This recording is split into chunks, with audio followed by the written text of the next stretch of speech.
Hi, and welcome to St. Mary's Episcopal Church in Napa. Jesus said, love your neighbor as yourself.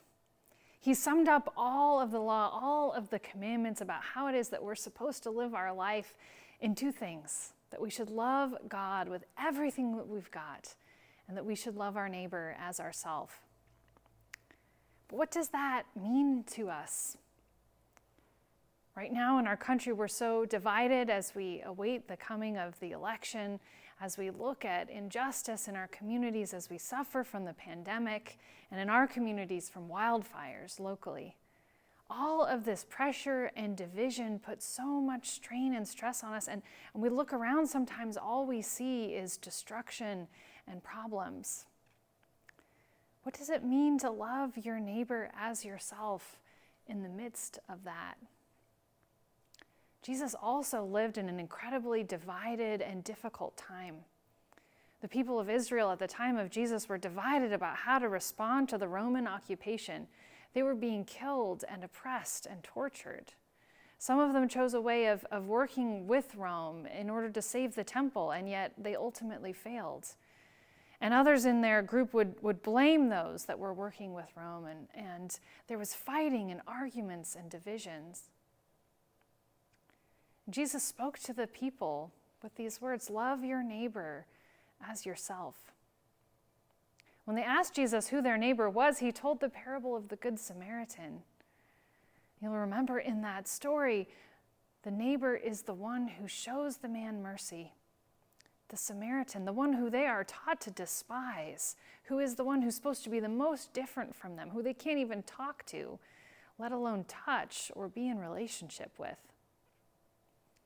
Jesus is always inviting people to look beyond the limits of what we believe that reality holds for us, the limits of our society, the limits of the confines of our own hearts and our own ideas, to reach beyond that, to look for the spark of humanity, to look for love, to look for God in others.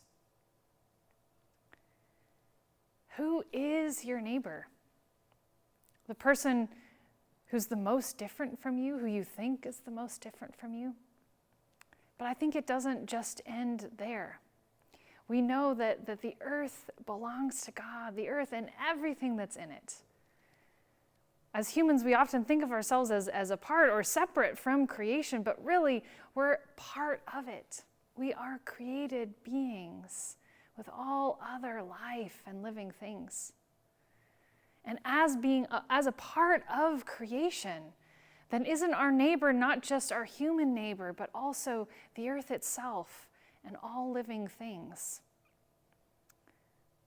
We are called by God to be caretakers of this creation, to reach out in love and service to creation itself, caring about everything that's alive and about everything that will come to live in the future. That we are to be good stewards of what we have been given. You see, when we participate with God as caretakers of creation, our eyes are open to see something new about God. In the book of Job, when he's praying to God and he's in a place of real distress, but recognizing God's majesty, and Job says, ask the animals and they will teach you. Ask the birds of the air, ask the fish of the sea, ask the plants, and they will declare to you.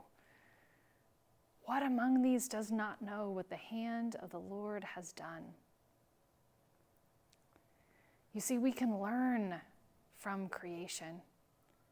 The image of God is all around us in life.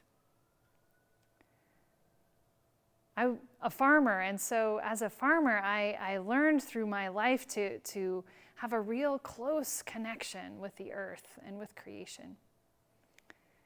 And one of the things that has meant so much to me, one of the metaphors that's helped me in understanding God and God's role in this world, is to think about the way in which everywhere in creation, God is always bringing new life out of destruction and death.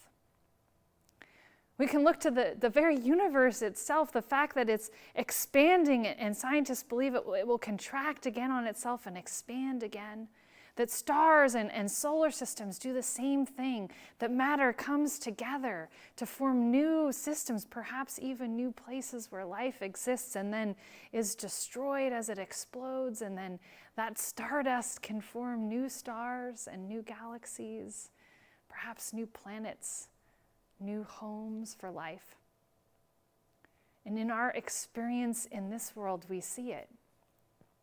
We see the way in which dead leaves and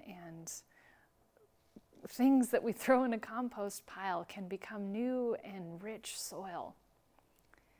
My favorite farm that I've ever worked on was actually just a small garden. It wasn't much bigger than just this area at the front of the church where the choir usually sits. And it was my favorite because when I first saw that little piece of land, it was a garbage heap where people had been throwing and burning garbage for years. And it seemed like it was completely dead, like there was nothing that could live there. And my friends and my students at the time, we got together and we cleaned it out, and we brought new plant material and things to compost. And we planted things that could draw out some of the toxins from the soil. And we prepared everything and we planted it and we brought water, but it wasn't us who healed that land. We got to work with God. But it was so clear as we watched it happen that it was an incredible interworking of different types of living creatures working together, from microbes to worms to us, to the plant matter that was decaying and forming new soil. All of it was working together. And God was giving the life and the growth. And it was just a small garden, and perhaps to other people it maybe never looked very pretty. It was kind of weedy, but to me it was the most beautiful garden because of what it represented. We are called by God to care for creation. Jesus tells us to love our neighbor as ourselves. And as we do that, as we work together, we get to see amazing things happen. We get to see life and new hope coming in miraculous ways. And we can trust. Because of the experience that we have had, we can trust even in those moments when it seems like there is only division and failure in the world around us, suffering and death, that even in those moments, we understand that those are the very ingredients from which God builds new life and new hope. I hope you'll spend some time thinking about what metaphors you have seen in your own life, about the way in which God brings life, the way in which God invites you to come alongside God, to work with God in renewing creation, in loving your neighbor as yourself. Because I deeply believe that as we do this, God's love and reconciliating power and peace will flow through us, renewing our relationships, renewing our communities, renewing the earth itself. Amen.